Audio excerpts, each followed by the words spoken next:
جاہل کے سامنے عقل کی بات مت کرو، پہلے وہ بحث کرے گا، پھر اپنی ہار دیکھ کر دشمن ہو جائے گا۔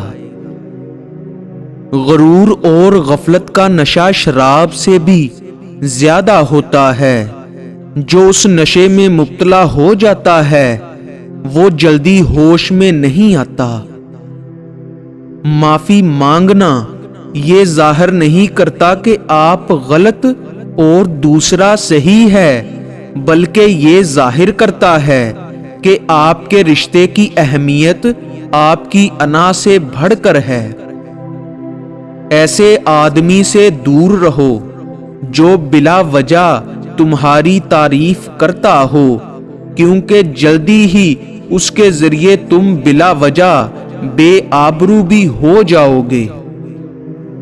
جس سے حد سے زیادہ محبت ہو اس سے اتنی ہی نفرت بھی ہو سکتی ہے، کیونکہ خوبصورت شیشہ جب ٹوٹتا ہے تو خطرناک ہتھیار بن جاتا ہے۔ لوگوں کو دعا کے لیے کہنے سے زیادہ بہتر ہے ایسے عمل کرو کہ لوگوں کے دل سے آپ کے لیے دعا نکلے۔ کبھی اپنے دوست کی سچائی کا امتحان نہ لو، کیا پتا اس وقت وہ مجبور ہو اور تم غلط فہمی میں ایک اچھا دوست کھو بیٹھو۔ جس محفل میں تمہارے دوست کی قدر نہ ہو تمہارے لیے بہتر ہے کہ وہ محفل چھوڑ دو، ورنہ دوستی چھوڑ دو۔ کبھی اپنی جسمانی طاقت اور دولت پہ بھروسہ نہ کرنا، کیونکہ بیماری اور غربت آنے میں دیر نہیں لگتی۔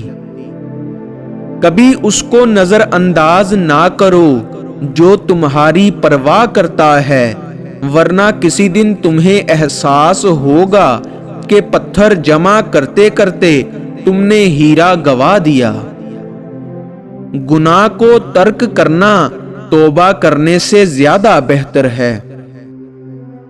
اگر دوستی تمہاری کمزوری ہے تو تم دنیا کے سب سے طاقتور انسان ہو۔ تنگ دستی میں سخاوت کرنا، غصے میں سچ بولنا اور طاقت ہوتے ہوئے معاف کرنا بہترین نیکی ہے۔ زندگی میں اگر برا وقت نہ آتا تو اپنوں میں چھپے غیر اور غیروں میں چھپے اپنے کبھی ظاہر نہ ہوتے۔ خوش قسمت ہے وہ انسان جس کے لیے کوئی روئے، بد قسمت ہے وہ شخص جس کی وجہ سے کوئی روئے۔ ان لوگوں کو کھونے سے ڈرو جن کے نزدیک دوستی کے رشتے خون کے رشتوں سے زیادہ عزیز ہوں۔ جس نے تجھے تیرے عیب بتائے، اگر تجھے عقل ہو تو بے شک اس نے تجھ پر احسان کی انتہا کر دی۔ ایمان دل میں ایک سفید نقطے کی طرح ظاہر ہوتا ہے، پھر جتنا ایمان بڑھتا ہے وہ نقطہ بھی بڑھتا جاتا ہے۔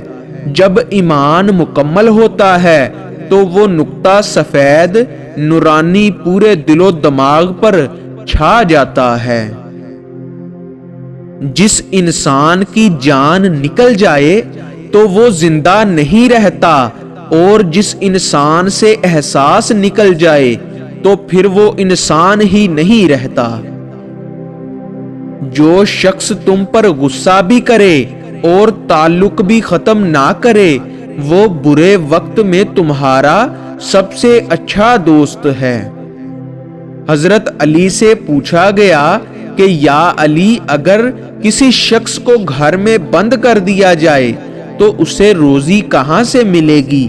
آپ نے فرمایا، جہاں سے اسے موت ملے گی۔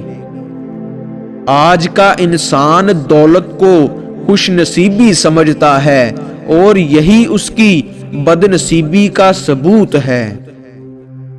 تم پانی جیسے بنو جو اپنا رستہ خود بناتا ہے، پتھر جیسے نہ بنو جو دوسروں کا رستہ بھی روک لیتا ہے۔ اور کبھی غم نہ کرنا کہ دنیا آپ کے ساتھ نہیں، بلکہ خوش ہونا کہ دنیا کا مالک آپ کے ساتھ ہے۔ انسان مایوس اور پریشان تب ہوتا ہے جب وہ اپنے اللہ کو راضی کرنے کی بجائے لوگوں کو راضی کرنے میں لگ جاتا ہے۔ غم اور مشکلات صرف اللہ کو بتایا کرو، اس یقین کے ساتھ کہ وہ تمہیں جواب بھی دے گا اور تمہاری تکلیف بھی دور کرے گا۔ حضرت علی کے پاس ایک یہودی آیا اور کہا، میں نے سنا ہے آپ مسلمان جب عبادت کرتے ہو تو برے برے خیالات آتے ہیں، جبکہ ہم عبادت کرتے ہیں تو ہمیں نہیں آتے۔ حضرت علی نے جواب میں فرمایا، اگر ایک گھر غریب کا ہو اور ایک امیر کا تو چور کہاں جائے گا؟ یہودی نے کہا، امیر کے گھر میں جائے گا۔ حضرت علی نے فرمایا، تبھی تو شیطان ان کو ستاتا ہے جن کے دل میں اللہ ہو، جن کے دل میں اللہ نہیں ہوتا وہاں شیطان کا کیا کام۔